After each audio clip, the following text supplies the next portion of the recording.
Good morning, Rhonda. Let's try that again. Good morning. Thank you. You noticed I'm here. Okay, great. Good to have all of you here today. We had an interesting announcement just a couple of minutes ago.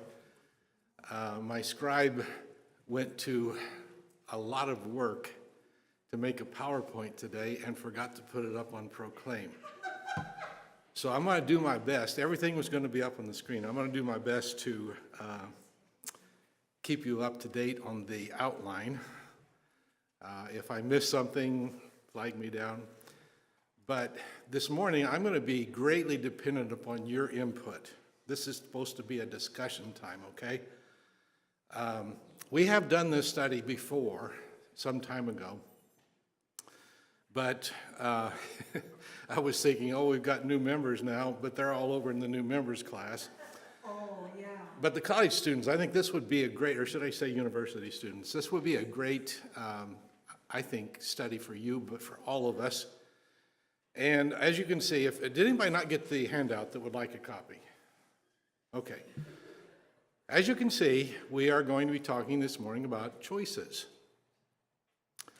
And just to kind of get us thinking along in that direction this morning, how many times today did you make some kind of choice?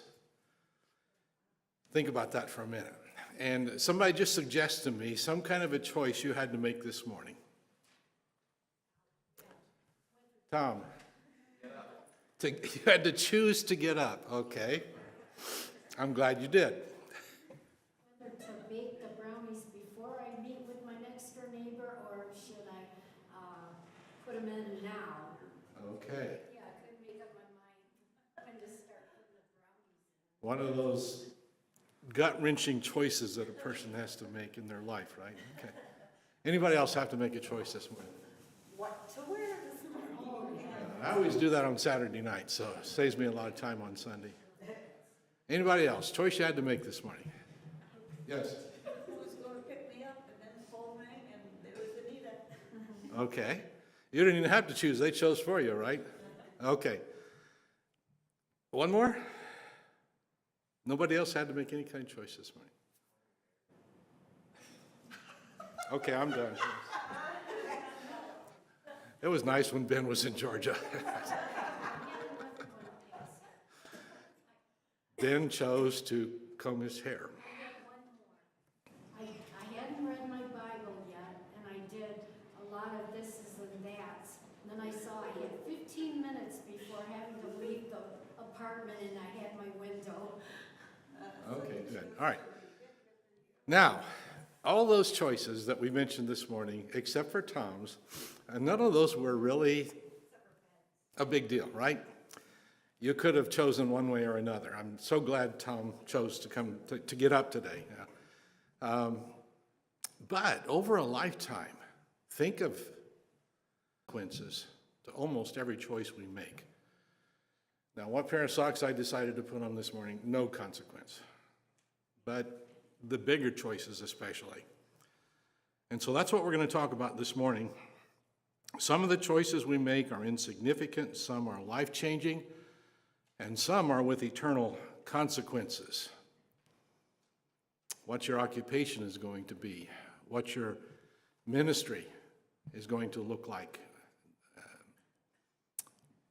If you're going to go into missions or business or teaching or whatever the case would be, these huge choices that we make that have consequences sometimes throughout our lives and sometimes into eternity.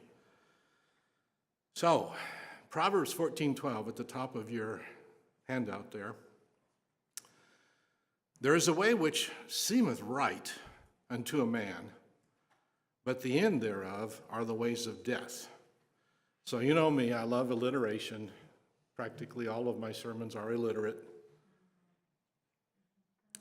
One of you caught that anyway. Illiterate, never mind. Just want to make sure everybody's awake this morning. Tom, you're awake? Okay. Who is the observer in this verse? A what? A man. Okay. there's a way which seems right to a man. And all the ladies would say amen to this. Men sometimes just don't